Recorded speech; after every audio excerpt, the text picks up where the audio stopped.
October মাসটা কেমন বিষণ্ণ ঘেরা।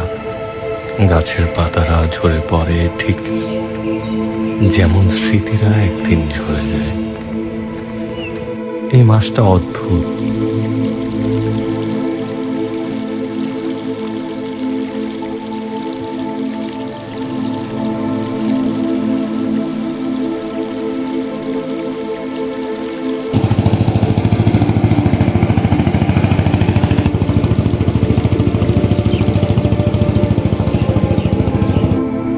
কেউ কাউকে খুঁজে পায়, আবার কেউ কাউকে হারিয়ে ফেলে।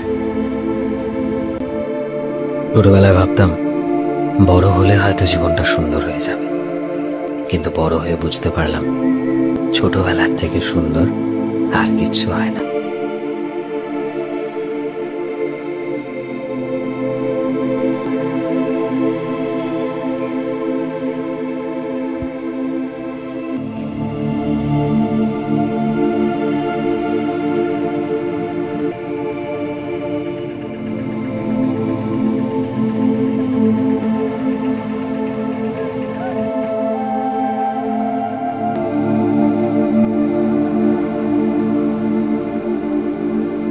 Always be sufferable. কারণ আজকে আপনি যার কাছে অনেক ইম্পর্টেন্ট, কালকে আপনি তার কাছে ইম্পর্টেন্ট নাও হইতে পারেন। এই যে আমি আজকে একলা ঘুরতেছি, আমার পাশে কেউ নাই। মাইন্ডটা ফ্রেশ করার জন্য আমি মাঝে মাঝে এখানে ওইখানে যাই। এটা হয়তো আমার আশেপাশের লোকজন জানে না। কারণ নিজে আপনি যখন একলা সময় দিতে পারবেন, তখন আপনি অনেক কিছু শিখতে পারবেন, যা আপনি কখনো মানুষকে বোঝাতে পারবেন না। এটা আপনি একাই অনুভব করতে পারবেন। আপনি যখন নিজের একার উপর কনফিডেন্স রাখতে পারবেন, তখন আপনি দুনিয়া জয় করতে পারবেন। মানুষ অনেক চিন্তা করে যে ক্যামেরার সামনে কথা বলবো, কে কি বলবো, কেমন দেখা যাইব। আপনি কি জানেন সোশ্যাল মিডিয়ার এতটুকু পাওয়ার?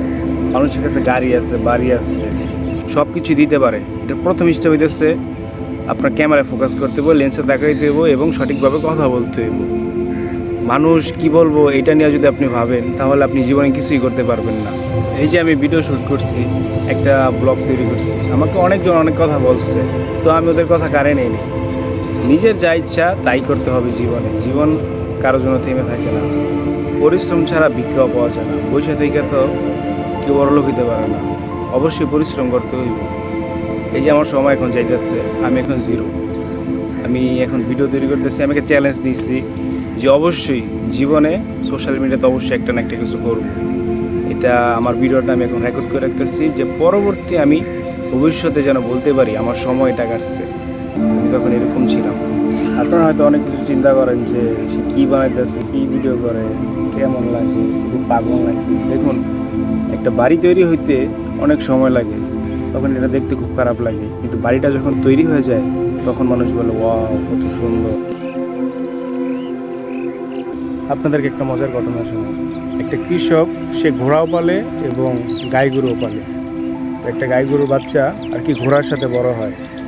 সে ঘোড়ার মতন দৌড়ায়, ঘোড়ার মতন আচার আচরণ করে, তার মাইন্ড ঘোড়ার মাইন্ড সেট আপের মতনই চলাফেরা করে, তার মাথা ঘোড়ার মতনই চলে।